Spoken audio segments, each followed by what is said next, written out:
Okay. இந்த வீடியோல எத பத்தி பார்க்க போறோம்னா, அட்மேகா டைனிய வந்து ஒரு பிசிபி டிசைன்ல வந்து புரோகிராம் பண்றதுக்கு ஒரு யூஸ்ஃபுல்லா அட்மேகா டைனி புரோகிராம் பண்றதுக்கு நம்ம ஒரு பிசிபி டிசைன் வந்து மேக் பண்ணியிருக்கோம். ரொம்ப ஈஸியான பிசிபி டிசைன் தான். ஃபர்ஸ்ட் வந்து பார்த்தோம் அப்படின்னா, நம்மளோட இந்த பின் டேகுக்குலாம் ஒரு ஒரு நேம் குடுத்துருக்கோம்ல, அத ஃபர்ஸ்ட் பார்த்துருவோம்.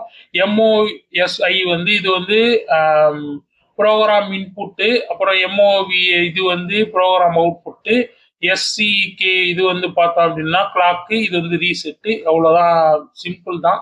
அதே போல் அந்த அட்ரஸ் எடுத்திருக்கோம். அது போல் ரீசெட்டுக்கு அப்புறம் 5 வோல்ட்டு, அப்புறம் கிரவுண்டு, இவ்வளோதான். அதுக்கடுத்து எல்இடி வந்து நம்மளுக்கு வந்து உள்ள வந்து 5 வோல்ட் போதான்றதுக்கு ஒரு எல்இடி எடுத்திருக்கோம்.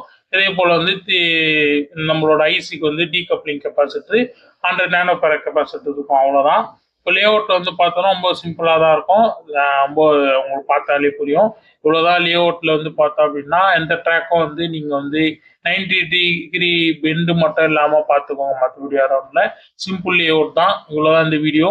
இந்த வீடியோவில் வந்து இவ்வளோ ஷார்ட்டாக லேஅவுட் இவ்வளோ தான். நீங்கள் பார்த்தாலே உங்களுக்கு புரிஞ்சிடும். அந்த மாரி ட்ரேஸ் தான் இருக்கணும். நம்ம இதை வச்சு இந்த அட்மேகா டைனி வந்து நம்ம ப்ரோக்ராம் பண்ணுறதுக்கு Arduino Nano தான் யூஸ் பண்ண போகிறோம்.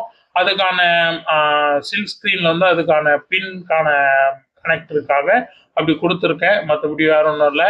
டிவியில் பார்த்தா தெரியும். அந்த மாதிரி பின் கனெக்டரில் நம்ம இப்படி கனெக்ட் பண்ணி நம்ம ப்ரோக்ராம் பண்ணிக்கலாம். மற்றபடி வேற ஒன்றும் இல்லை. இவ்வளோதான் இந்த வீடியோ. ரொம்ப சிம்பிளான வீடியோ. இந்த வீடியோ பார்த்துக்கு ரொம்ப தேங்க்ஸ். பிசிபி டிசைனை பற்றி தெரிஞ்சுக்கணும் அப்படின்னா நீங்கள் கண்டிப்பாக எலிபேண்ட் பின் சேனல் சப்ஸ்கிரைப் பண்ணி பாருங்கள். Thank you so much.